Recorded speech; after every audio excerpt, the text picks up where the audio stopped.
Shalom, semangat pagi Bapak Saudara semua yang dikasihi oleh Tuhan. Mari kita kembali merenungkan sabda Tuhan pagi ini. Kita akan belajar bersama dari Tehillim atau kitab Mazmur pasal 25 ayat yang ke-20. Tehillim pasal 25 ayat yang ke-20. Jagalah jiwaku dan selamatkanlah aku, jangan biarkan aku dipermalukan, karena aku berlindung kepadamu. Bapak Ibu, ini adalah mazmurnya Daud atau Daud. Bagaimana di dalam nyanyian ini dia berdoa meminta supaya dia tidak dibiarkan dipermalukan. Kalau kita membaca di ayat yang ke-19, kita akan tahu bahwa waktu itu musuh-musuh Daud sangat banyak. Mereka yang memusuhi Daud ini membenci Daud dengan kebencian yang mendalam. Kita akan lihat di ayat yang kedua, Bapak Saudara, dari Tehillim pasal yang ke-25 ini. Kita akan baca ayat yang kedua. Ya Elohimku, kepadamu aku mempercayakan diri. Janganlah kiranya aku dipermalukan.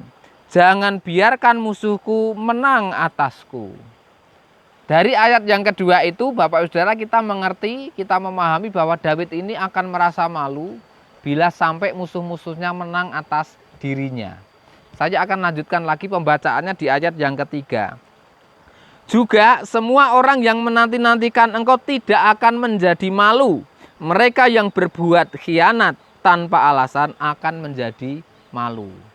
Daud, Bapak Ibu Saudara, percaya bahwa dirinya tidak akan menjadi malu. Oleh karena apa? Dia menanti-nantikan Tuhan.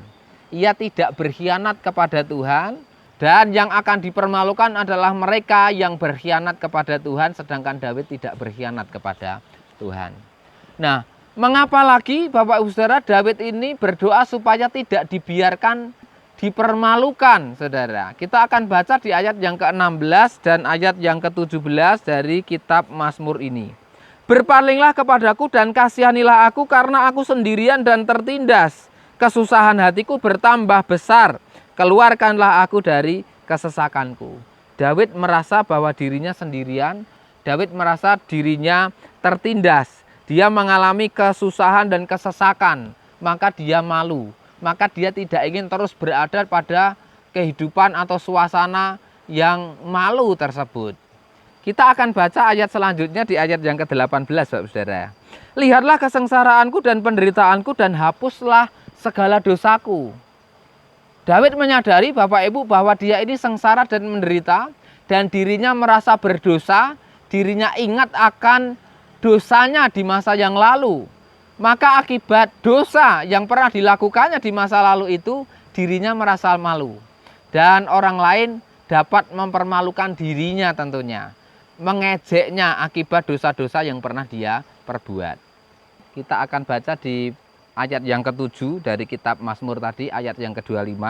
Saya akan bacakan bagi kita di ayat yang ke-7. Janganlah mengingat pelanggaran dan dosa-dosaku pada waktu mudaku.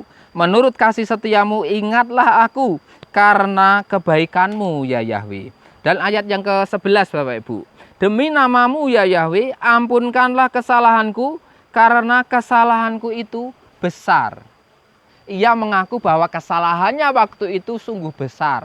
Maka ia meminta supaya Tuhan mengampuninya, Bapak Ibu Saudara. Memang dosa itu bisa membuat seseorang yang melakukannya menjadi malu. Dia merasa bersalah akibat dosa yang pernah dilakukan di masa lalunya. Setan memang selalu membujuk manusia untuk berbuat dosa.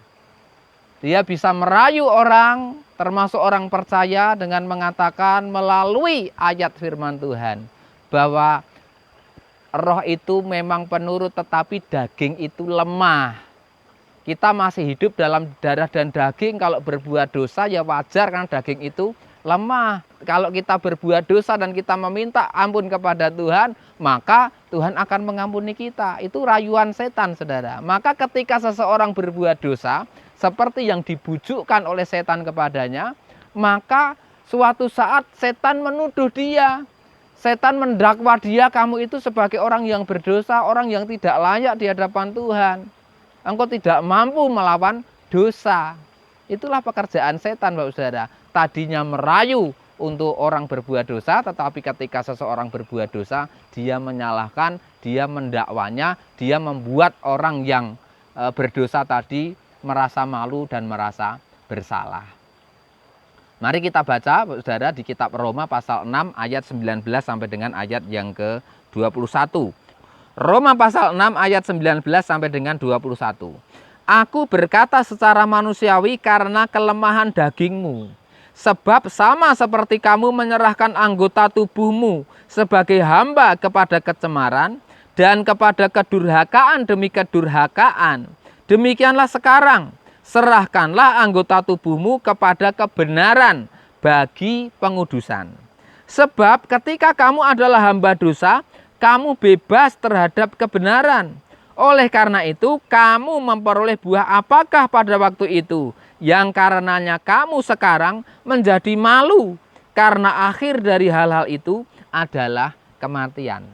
Kita melihat tadi, Bapak Saudara, bagaimana Paulus mengingatkan jemaat Roma bagaimana ketika dulu mereka pernah berbuat dosa dan sekarang ketika mereka menyadari dulu ketika mereka pernah menjadi hamba dosa, kini tidak lagi, maka mereka sekarang merasa malu karena mereka menyadari bahwa akibat atau dampak dari dosa ujungnya adalah kematian atau maut. Karena itu Bapak Saudara sekalian yang dikasihi oleh Tuhan, pagi ini mari kita belajar seperti Daud yang senantiasa berlindung kepada Tuhan. Kita berdoa supaya Tuhan menjaga jiwa kita, supaya Tuhan menyelamatkan kita.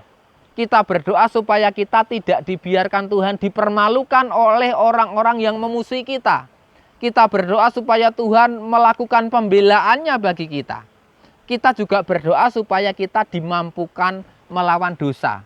Karena kita sudah belajar bahwa dosa itu membuat kita menyesal, dosa itu membuat kita merasa bersalah, dosa itu membuat kita malu, dan yang terutama akibat yang sangat ngeri. Bila kita tidak bertobat dari dosa, maka ujungnya adalah kematian. Sia-sia kita beriman di dalam Yeshua HaMasyiah bila tetap melakukan dosa, karena kita tidak akan mendapatkan kerajaan Samayim. Demikianlah Bapak Saudara yang saya sampaikan kepada kita pagi ini. Biarlah pesan Tuhan ini mengingatkan kepada kita supaya kita berlindung dan berharap kepada Tuhan. Maka saya percaya Tuhan tidak akan pernah mempermalukan saudara semuanya dan juga saya. Salam semangat Bapak Saudara. Tuhan Yesus HaMasyiah memberkati kita semuanya. Haleluya. Amin.